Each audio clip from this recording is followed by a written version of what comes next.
গতকাল আরসিবির ছুড়ে দেওয়া 164 রানের টার্গেট চেস করতে নেমে দিল্লির ইনিংসের শুরুটা কিন্তু একেবারেই ভালো হয়নি। শুরু থেকেই তাদের ব্যাটিং বিপর্যয় সঙ্গী হয়েছিল।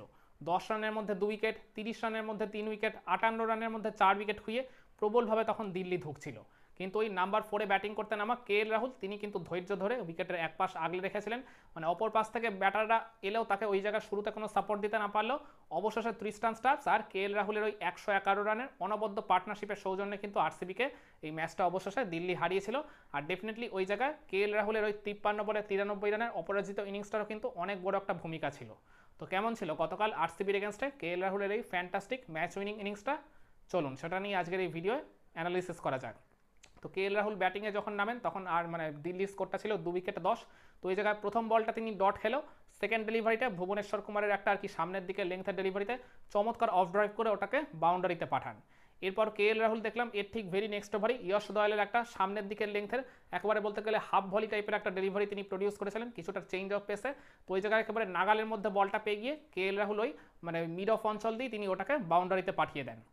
আর এরপর দেখলাম যখন ওই ক্রুনাল পান্ডিয়া বল করতে এলেন এর পরের একটা ওভারে ক্রুনাল পান্ডিয়ার একদম সামনের দিকে লেংথের একটা ডেলিভারিতে একদম ফুল লেংথ টাইপের ডেলিভারি বলা চলে KL রাহুল চমৎকার স্লক সুইপে ওটাকে একবারে ডিপ স্কোয়ার লেগ দিয়ে আর কি ওভার বাউন্ডারিতে পাঠিয়ে দেন।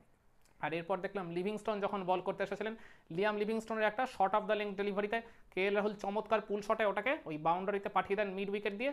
আর এরপর মানে ওই ওভারেরই আর কি ভেরি নেক্সট ডেলিভারিতে লিয়াম লিভিংস্টোনের একটা সামনের দিকে পিচ আপ করা বলে KL রাহুল একবারে মানে ডাউন দ্য গ্রাউন্ডে স্টেপ আউট করে ওই মানে একবারে সাইড স্ক্রিনের উপর দিয়ে একটা বিশাল ছক্কা মারলেন।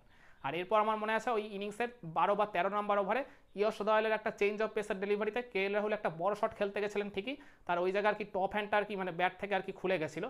মানে কিছুটা লাকি বলতে হবে KL রাহুলকে, মানে বলটা যে আর কি হাইটে উঠে গেছিলো ওটা আর কি মানে ল্যান্ড হয়েছিল একবারে নো ম্যান্স ল্যান্ডে, কোনো ফিল্ডার ছিল না বলে ওই জায়গায় আর কি লাকিলি তিনি বেঁচে গেছিলেন। তো ওই সিঙ্গেলটা নেওয়ার সাথে সাথেই 37 বলে নিজের 50টা কমপ্লিট করেছিলেন এই KL রাহুল। আর এরপর আমার মনে আছে জশ হ্যাজেলউড যখন ওই দিল্লির ইনিংসের 15 নম্বর ওভারে বল করতে এলেন ওই পার্টিকুলার ওভারটা তাকে জাস্ট একবারে ছাড়খাড় করে দিলেন এই KL রাহুল। 3টা বাউন্ডারি আর একটা ওভার বাউন্ডারি সহযোগে ওই পার্টিকুলার ওভারটা থেকে তিনি কালেক্ট করলেন 22টা রান। তো এই জায়গায় আমার মনে আছে একদম ওভারের প্রথম ডেলিভারিতেই জশ হ্যাজেলউড তাকে একটা আর কি শর্ট অফ দ্য লেংথের বল করেছিলেন কিন্তু চমৎকার পুল শটে ওই ডিপ স্কোয়ার লেগ দিয়ে ওটাকে বাউন্ডারিতে পাঠিয়ে দেন।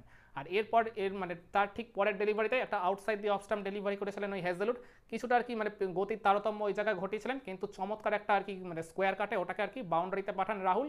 আর এরপরের আরেকটা ডেলিভারিতে ওই আর কি একটা মানে ওই শর্ট পিচ টাইপের ডেলিভারি করেছিলেন হ্যাজেলউড, ওই একইভাবে ওই পুল শটে ওটাকে ওই ডিপ স্কোয়ার লেগ দিয়ে বাউন্ডারিতে পাঠান। আর এরপর জশ হ্যাজেলউডের ওই পার্টিকুলার ওভারের একদম লাস্ট ডেলিভারিতে একদম সামনের দিকের একটা মানে কি লেংথে তিনি বলটা পিচ আপ করিয়েছিলেন, কিছুটা চেঞ্জ অফ পেসের ডেলিভারিও ছিল। তো ওই জায়গায় আর কি বলটাকে একেবারে নাগালের মধ্যে পেয়ে মানে একবারে বলতে গেলে উইকেট ছেড়ে মানে একটা আর কি বিশাল একটা আর কি বড় শট খেললেন ওই KL রাহুল, যার ফলে লং অফ দিয়ে ওটাকে তিনি একবারে ছক্কাতে পাঠিয়ে দেন।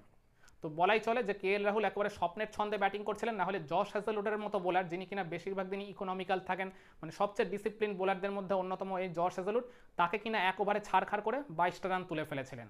আর এরপর মানে ওই দিল্লির ইনিংসের একদম লাস্ট ওভারে ইয়শ দয়াল যখন বল করতে এসেছিলেন ওই পার্টিকুলার ওভারটাও কিন্তু তাকে একবারে জাস্ট বলতে গেলে KL রাহুল একবারে ধুনে দিলেন 2টা ছক্কা আর একটা 4 মেরে। ওই ওভারের সেকেন্ড ডেলিভারিতে ইয়শ দয়ালের একবারে সামনের দিকের একটা লেংথের ডেলিভারিতে KL রাহুল ওটাকে চমৎকার পজিশন বানিয়ে মানে অফ স্টাম্পের দিকে কিছুটা ঢুকে গিয়ে ওই মিড উইকেট দিয়ে একটা বড় শট খেলেন যেটা আর কি ছক্কা হয়ে গেল।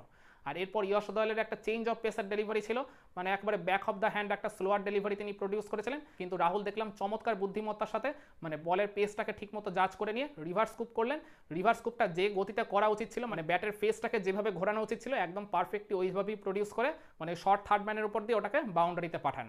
আর এরপর মানে ইনিংসের একদম লাস্ট ডেলিভারিতে ওই ইয়শ দয়ালের একটা ডাউন দ্য লেগের মানে একটা ফুল টস ডেলিভারিতে KL রাহুল একবারে একটা জাস্ট আর কি বলতে গেলে কবজির মোছরে ওটাকে ওই ডিপ ফাইন লেগ দিয়ে ওভার বাউন্ডারিতে পাঠিয়ে এই ম্যাচে দিল্লিকে তিনি জয় এনে দেন ওই 2 ওভার 1 বল মানে 13 বল হাতে রেখে।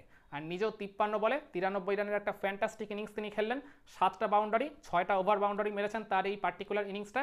আর তার উপরন্তু তিনি 2টা খুব গুরুত্বপূর্ণ পার্টনারশিপ করেছিলেন, প্রথমে ওই 4th উইকেটে আকসার প্যাটেলকে সঙ্গে নিয়ে 28 রানের একটা জুটি আর তার পরবর্তীতে 5th উইকেটে এই ত্রিস্টান স্টাফসকে সঙ্গে নিয়ে 111 রানের এই অপরাজিত জুটি করে মানে মনে হচ্ছিল একসময় দিল্লি যে ম্যাচটা জিততে পারবে না মানে দিল্লিকে জয়টা এনে দিলেন, একবারে একটা বলতে পারেন কম্প্রিহেন্সিভ ভিক্টরি এনে দিলেন এই KL রাহুল। আর KL রাহুলের ইনিংসের দিন সবচেয়ে বড় যে বৈশিষ্ট্যের জায়গা ছিল সেটা হচ্ছে তার ওই ক্রিজটা খুব ভালোভাবে ইউজ করা, তার ফুটওয়ার্ক ছিল একেবারে টপ নচ। একেবারে ফ্রন্ট ফুট বলুন, ব্যাক ফুট বলুন, সব জায়গাতেই তিনি একবারে সাবলীল ভঙ্গিতে ব্যাটিং করেছেন বলা চলে।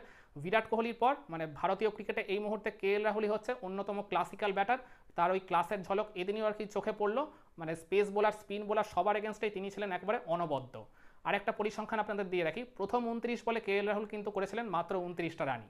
তখন একবারে সিচুয়েশনালি তিনি ব্যাটিং করছিলেন, ওই যেহেতু ব্যাটিং বিপর্যয় হয়েছিল। কিন্তু হিসাব মতো দেখা যাচ্ছে তার পরবর্তী 24 বলে KL রাহুল যেরকম বিধ্বংসী হয়ে উঠেছিলেন, পরবর্তী 24 বলে তিনি তুলে ফেলেছিলেন 63 রান। যার কারণেই স্কোর কার্ডে দিন শেষে তার রানটা দেখাচ্ছে 53 বলে 93 অপরাজিত।